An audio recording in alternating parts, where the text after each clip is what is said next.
welcome back to Section 2 of IEP Breakdown, and today we are going to start by asking the question why. And the question why is important because it helps to create a vision of what you want for your child so others who do not know your child can understand. I often encourage parents to bring a picture of your child so that the team gets familiar with them and they know who they are. So when you ask yourself why does the child need this service? Help the other members of the IEP team understand why you think this is important. How will the service or accommodation help your child? What will change because of the added support? How can they impact your child's life? Do your homework and be prepared with what you will say. I think it's worth taking time and putting thought into addressing why. So let's talk more about the why. Why is often overlooked, but it is often the most important part. Why is why you will get support, why is why you will get the team to support you and your child, and why is your key to success. So know your why and help your IEP team understand why it's important to you. So on the right-hand side, you'll see a link. We're not going to take the time during this presentation to show you the link, but if you have time on your own, I encourage you to see the impact of answering the question why and knowing what your why is. I think you'll find it inspiring. So IDEA is the Individuals with Disabilities Education Act, and it states that disability is a natural part of the human experience and in no way diminishes the right of individuals to participate in or contribute to society. Improving educational results for children with disabilities is an essential element of our national policy of ensuring equality of opportunity, full participation, independent living, and economic self-sufficiency for individuals with disabilities. The stated purpose of IDEA is to ensure that all children with disabilities have available to them a free, appropriate public education that emphasizes special education and related services designed to meet the unique needs and prepare them for future education, employment, and independent living, and to ensure that the rights of children with disabilities and parents of such children are protected. The stated purpose continues to say that it is to assist states, localities, and educational service agencies and federal agencies to provide for the education of all children with disabilities and to assist states in the implementation of a statewide, comprehensive, coordinated, multidisciplinary, interagency system of early intervention services for infants and toddlers with disabilities and their families, and to ensure that educators and parents have the necessary tools to improve educational results for children with disabilities by supporting improvement activities. By supporting system improvement activities, coordinated research and personnel preparation, supported technical assistance, dissemination and support, and technology development and media services, to assess and ensure the effectiveness of efforts to educate children with disabilities. Free, appropriate public education, also known as FAPE, means that special education and related services shall be provided at public expense, under public supervision and direction, and without charge to the family. FAPE also means to meet the standards of the state educational agency, include appropriate preschool, elementary school, or secondary school education in the state involved, and provided in conformity with the individualized education program required under Section 1414C of this title. According to federal law, All children with disabilities have available to them a free, appropriate public education which emphasizes special education and related services, designed to meet the unique needs and prepare them for further education, employment, and independent living. To ensure that the rights of the children with disabilities and parents of such children are protected. COMAR. COMAR is the Code of Maryland Administrative Regulations. COMAR must comply with federal laws, but may also be more stringent than federal law requires. For example, COMAR change is a 5-day ruling notice. So what that means is that the federal regulations require that local school systems provide adequate notice to communicate when IEP meetings are to be held and to provide copies of the draft IEP, but they do not state how much time is required. So the state has gone ahead and said that they need to provide at least 5 days notice so that parents have time to prepare for the IEP meeting. Prior written notice is very important for parents to understand. It's a fancy term that means that the school is required by law to document any disagreements at IEP team meetings.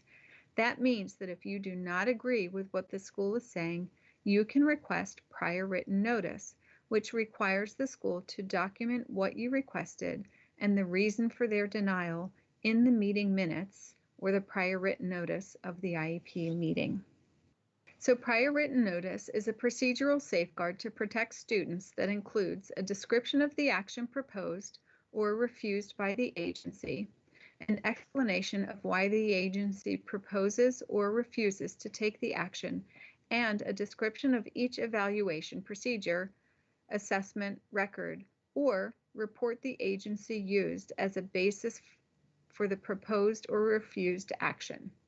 A statement that the parents of the child with a disability have protection under the procedural safeguards, sources for parents to contact to obtain assistance in understanding the provisions of this part, a description of other options considered by the IEP team and the reason why those options were rejected, and a description of the factors that are relevant to the agency's proposal or refusal. Time to brainstorm. So think about your child. What prevents them from living their best life? Think about their unique needs, their special challenges. What are their barriers to success? And what do they need to succeed? These items should all be reflected in the child's IEP. What do you see for your child in their future when living their best life? You have an IEP date, so what do you do now? First, you want to brainstorm. What do you want for your child? How do you get there? What are the obstacles to achieving that vision? List your concerns, and these are your child's needs. What will you need to get started? You're going to need to have your current and previous IEP for your child. You'll want quarterly reviews and assessments, and include with that their quarterly progress or quarterly report cards. You will need the IEP Breakdown tool and instructions, your interview sheet, and your quarterly report cards. So breaking down the IEP, these are all of the various sections of the IEP, and it's important to recognize that they build upon one another. So in section 1, you have the meeting and identifying information. Section 2 is your PLAAFP, or your present levels of academic achievement and functional performance. Section 3, special considerations and accommodations. Section 4 is your goals. Section 5 is services. 6 is placement, and 7 is authorizations. So breaking down the IEP continued, start with the end in mind. As we work through the IEP breakdown outline, please refer to pages 17 and 18 of your IEP tool, where you will find your 2 action plans. This is where you can record actions that you need related to school or IEP or outside of school. in your student information, let me flash up your front sheet. This is page 1 of your IEP. So up here it says student information, and this is the section of the IEP that we're talking about at the moment. So in student information, you want to review the student information and be sure that you agree with what is written about your child. Do you agree with the primary disability? Does it accurately reflect what your child has been diagnosed with? Within the areas affected by disability, are all of your concerns reflected in this area? This is important because this area on the front sheet will determine where goals and objectives are written. So in section 1, the meeting and identifying information, this is the section of the IEP that determines the need for an IEP. Review the data and ensure that all areas of concern are captured and reflected in this section of the IEP. All school and shared private assessments should be reflected in section 1. Indicate the primary disability and other areas impacted by the disability. Review student participation in district and statewide assessments, and ask yourself, do you agree with what has been written about your child? Add any changes to the IEP action plan in your IEP tool. So always remember, you are the parent of this child. You know the child better than the school. There are times when teachers, even with their absolute best effort, will not see some abilities of your child because maybe they only perform them at home when they feel like they're in a safe environment. So, for example, if your child is only counting to 10 in a classroom environment, but at home you know that they safely count to 30, make sure that that's communicated. That it might just be that the school environment has not allowed the child to show that skill. So sometimes there's a gap in what teachers see compared to what a parent may see. Within section 2, this is where we're focused on the PLAAFP, or the present levels of academic achievement and functional performance. Section 2 summarizes how your student is currently performing. The data can come from standardized or informal assessments. It can also include outside assessments if the family chooses to provide that information. As a parent, you can ask yourself, is the data subjective or objective, and who has written your parental input? Develop a parental input for your present levels of academic achievement and functional performance. This is very important. This is your opportunity to document your concerns, wishes, and requests for the actual IEP. Focus on the needs of your child. Document your concerns and requests. Avoid emotions and focus on the facts.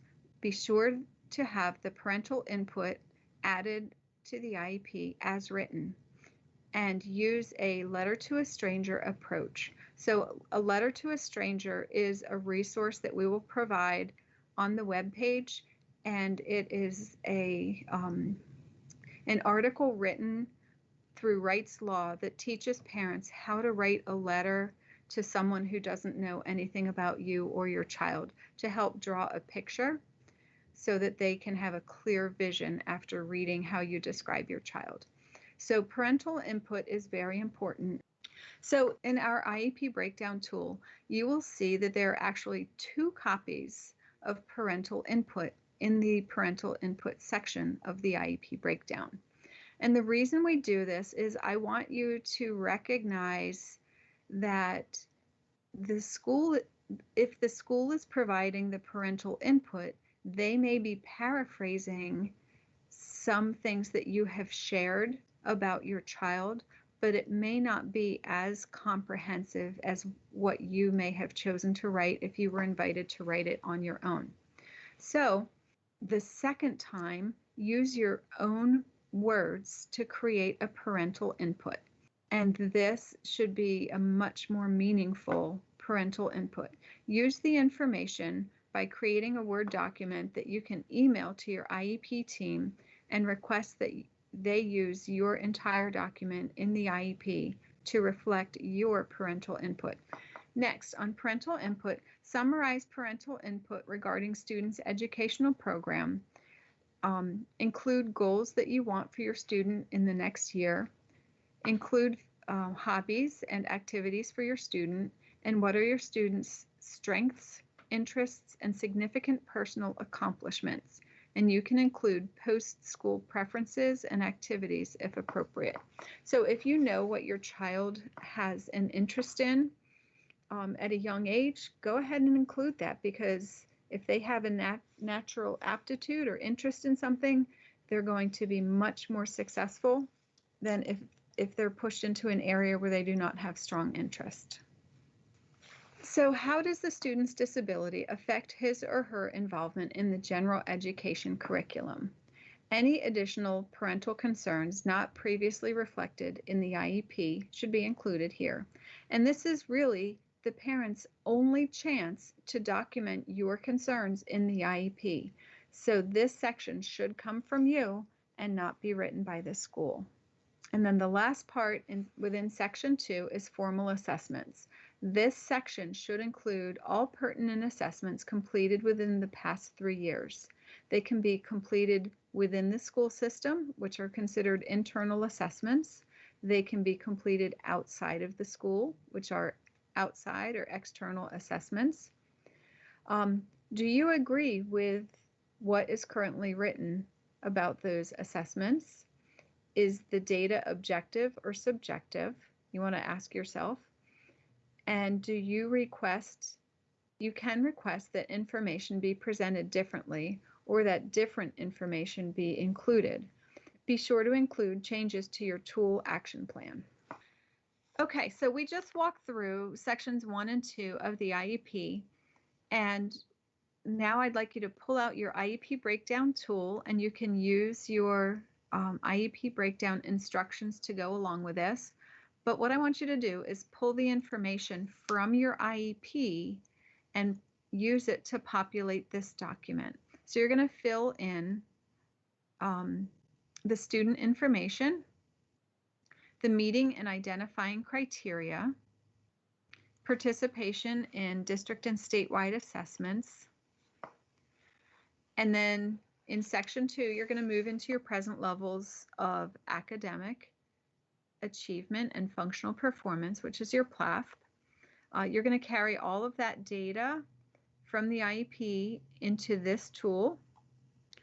And this is where you're going to see the 2 copies of the parental input. And again, the first time I want you to pull the data from your child's IEP, the way it's written in the IEP, because unfortunately, most of the time, it is not coming from the parent. It is being written on behalf of the parent by someone else.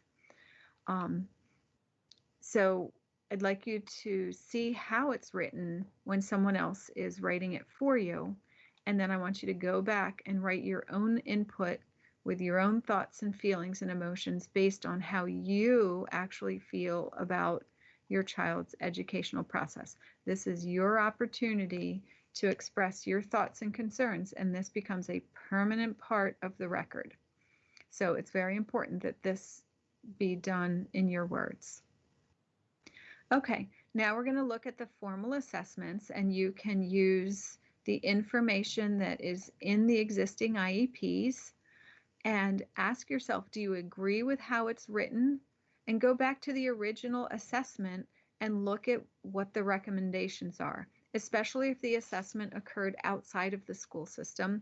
Did they accept all of the recommendations, or did they implement just some? You want to make sure that all of the needs of the child are met through the recommendations of the assessment. So it should be pretty consistent in what you're seeing in both areas. When you complete the section, your goal will be to have completed section 1 and section 2 of the IEP process. And hopefully this is shedding some insight into the IEP breakdown process, and you're having some light bulb moments where you're learning about what the law requires of special education services, what IDEA, FAPE, and prior written notice are, and the importance of keeping notes and records and writing things down using email or handwritten notes, so that, or keeping a journal instead of just making phone calls, that you're actually tracking what's been discussed in phone calls, so that you have a written record of things that are going on in your IEP process. So hopefully this is helpful. We have completed sections 1 and 2 of the IEP breakdown process. And when we get together again next time, we will start with section 3. See you soon.